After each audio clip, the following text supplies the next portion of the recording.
Hello guys, welcome to Tripathi tutorial. आप सभी का स्वागत है मेरे चैनल में। और गाइस, हम लेकर के आए थे आपके लिए पाइथन की सीरीज। और पाइथन की सीरीज में गाइस हमने काफ़ी कुछ कवर अप कर लिया है। और हम पढ़ रहे थे फंक्शन में। पिछली वीडियो में हमने लैम्डा फंक्शन खत्म किया था। और फंक्शन एटलीस्ट सारे फंक्शन हम खत्म कर चुके हैं, ठीक है। तो अब जो कुछ छोटे मोटे कॉन्सेप्ट रह गए हैं फंक्शन पे, उन पे फोकस करना है, जो कि जितना मैंने पढ़ाया है उसी पे ही डिपेंड कर रहे हैं, ठीक है। तो जैसा कि आज का जो कॉन्सेप्ट है वो है नेस्टेड फंक्शन। अब गाइस, ये नेस्टेड फंक्शन ये कुछ भी नहीं है, आप सब पढ़ चुके हैं, वही है, ठीक है। बस थोड़ा सा इसको और मॉडिफाई कर दिया गया है, ठीक है।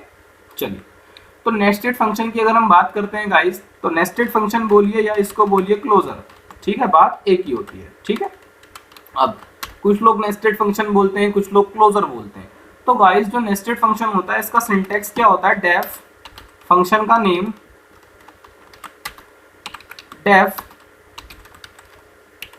एक और फंक्शन का नेम। जब कभी भी हम फंक्शन के अंदर फंक्शन का यूज करते हैं तो हम उसे बोलते हैं कि नेस्टेड हो गया, ठीक है।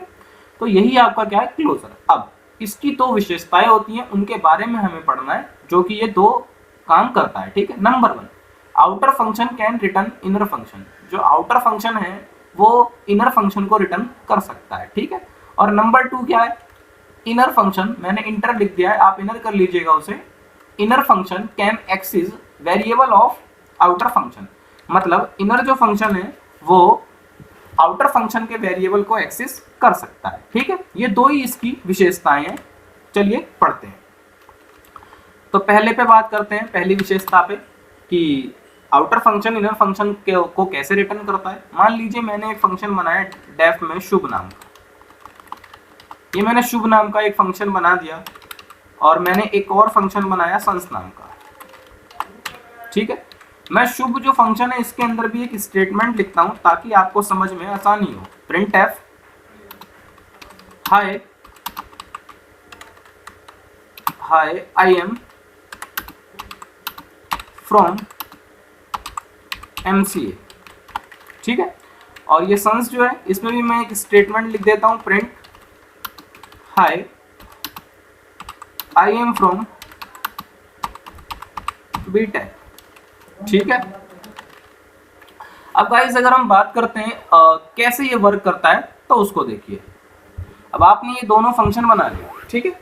अब आपके दिमाग में भी यही चल रहा होगा कि मैं शुभ को कॉल करवा लेता हूं और देखता हूं क्या आउटपुट आता है, क्योंकि जो ये शुभ जो बड़ा फंक्शन है इसके अंदर एक तो ये स्टेटमेंट है, दूसरा ये फंक्शन है, ठीक है। तो अगर ये वाली आउटपुट देगा, सॉरी, अगर वो ये वाला प्रिंट स्टेटमेंट चलाएगा तो उसे ये भी चलाना चाहिए, क्योंकि ये भी तो इसके अंदर है। क्योंकि जब हम फंक्शन को कॉल करवाते हैं तो वो अपने ऊपर पहुंचता है, जैसे यहाँ पहुंचेगा फिर यहाँ पहुंचेगा, ठीक है, फिर वो यहाँ भी पहुंचना चाहिए, है ना। और इसको तो आपने कॉल करवा नहीं रखा, तो ये कैसे चल जाएगा? चलो रन करा के देखते हैं क्या देता है आउटपुट, फिर और समझेंगे। तो इसने सिर्फ यही दिया, हाय आई एम फ्रॉम एमसीए, मतलब इसने दूसरे फंक्शन को एक्सेस नहीं किया। तो आप समझ रहे होंगे कि जब कभी भी हमें इनर फंक्शन को आउटर फंक्शन के अंदर यूज करना है, इनर फंक्शन की प्रॉपर्टी को अगर आउटर फंक्शन के अंदर यूज करना है तो हमें रिटर्न करवाना पड़ेगा। तो अब मैं क्या करूंगा, यहां से रिटर्न करवा दूंगा किसे? अब रिटर्न शुभ के अंदर ही तो रिटर्न करवाओगे संस को, तो रिटर्न करवा दो किसे? संस फंक्शन को, ठीक है। चलिए, सॉरी, रिटर्न हो गया ये, ठीक है। अब जरा ध्यान से समझिएगा। जब मैंने आपको पढ़ाया था फंक्शन, आर्ग्यूमेंट, रिटर्न, ये सब जब पढ़ाया तो मैंने आपको बताया था कि जब कभी भी हम किसी भी फंक्शन में कोई चीज़ रिटर्न करते हैं तो उसको हम एक वेरिएबल के अंदर स्टोर करते हैं, बताया था मैंने। तो अब शुभ के अंदर रिटर्न कौन है?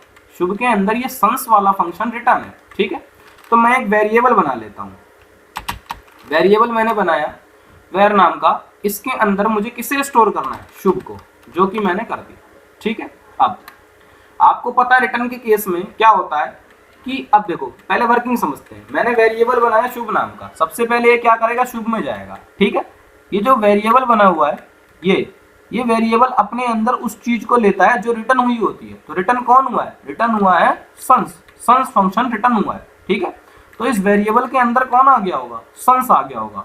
और जो शुभ है ये तो यहाँ से कॉल हो ही रहा है, ठीक है। तो मुझे अब सन्स की प्रॉपर्टी भी तो चाहिए सन्स फंक्शन की, तो मुझे क्या करना पड़ेगा, प्रिंट कर, सन्स में प्रिंट तो है, तो मैं यहाँ पे अब किसे कॉल कर लूंगा, वेर को। ठीक है, ध्यान से सुनिए एक बार और। आपका जब रिटर्न होता है कोई चीज फंक्शन के अंदर, तो वो क्या करता है, उसको स्टोर करने के लिए हमें एक वेरिएबल की जरूरत पड़ती है, मैंने बताया था।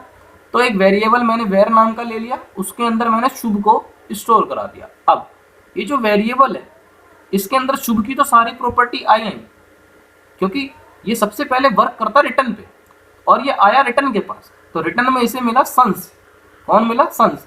तो ये जो आपका यहाँ पे जो सन्स है ना, सन्स फंक्शन, ये आपका कन्वर्ट हो चुका है वेर में। मतलब आप ये याद कर लीजिए, अभी समझ लीजिए कि जब हम ये वेरिएबल बनाते हैं, तो ये जो वेरिएबल है ये रिप्लेस हो जाता है यहाँ पे। ठीक है, जिसको हम यहाँ पे रिटर्न करवाते हैं। रिटर्न कौन है, सन्स। ठीक है, तो अब आप सन्स बोलिए या वेर बोलिए, ठीक है, वो आउटपुट कौन सा देगा आपको, सन्स वाला देगा। ठीक है, तो मैंने अब मुझे यहाँ पे कॉल किसे करना पड़ेगा, वेर को कॉल करना पड़ेगा, क्योंकि वेर रिप्लेस हो चुका है सन्स से। ठीक है, तो मैं यहाँ पे किसको कॉल कर दूंगा, वेर को। ठीक है, चलिए अब आउटपुट देखते हैं। Hi I am from MCA, hi I am from BTech. तो आई होप आपको समझ में आया होगा कि ये कैसे वर्क कर रहा है। सबसे पहले आपको रिटर्न करवाना पड़ेगा। रिटर्न करवाने में क्या होता है, सारी प्रॉपर्टी आ जाती है फंक्शन की। ठीक है, और फंक्शन की तो यहाँ से यहाँ तक की प्रॉपर्टी आई होगी शुभ की, तो उसको उसने प्रिंट किया। फिर वेर के अंदर सारी चीजें स्टोर है भाई। ठीक है, वेर के अंदर सारी चीजें स्टोर है, तो वेर में रिटर्न वाला केस भी आया होगा, और रिटर्न आपने किससे करवा रखा है, सन्स को। तो वेर के अंदर अब कौन हो गया, सन्स स्टोर हो गया, तो आप वेर को कॉल करा दीजिए।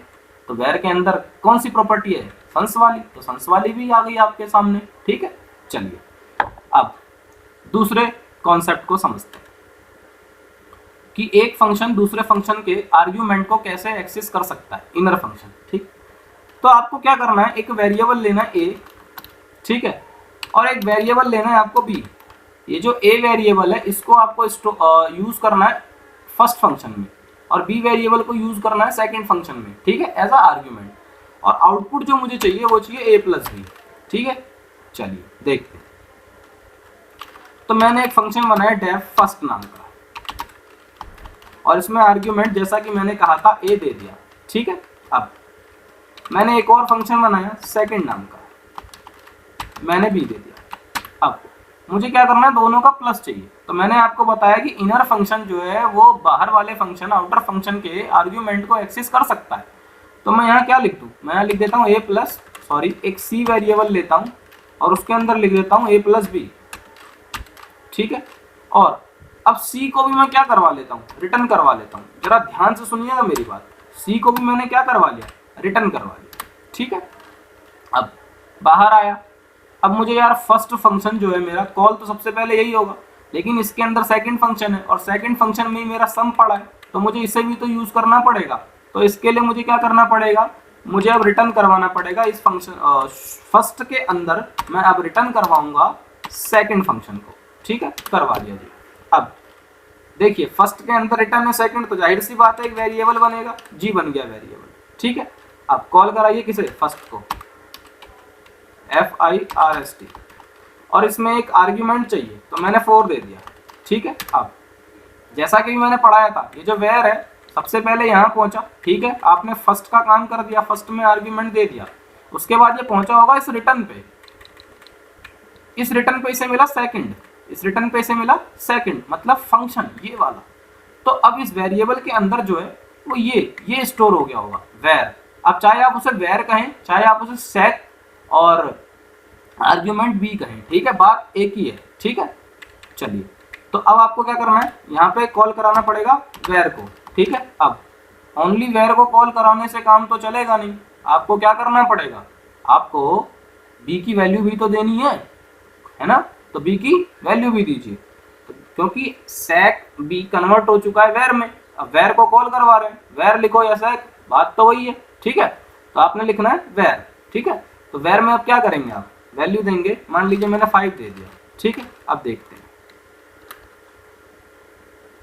कुछ नहीं आएगा कहाँ से, मैंने प्रिंट ही नहीं करवाया। ठीक है, तो अब मैं एक काम करता हूँ, मैंने यहाँ पे रिटर्न करवा रखा है इसी, तो मेरे को इसे प्रिंट करवाना पड़ेगा ना, तो प्रिंट लिखिए, प्रिंट।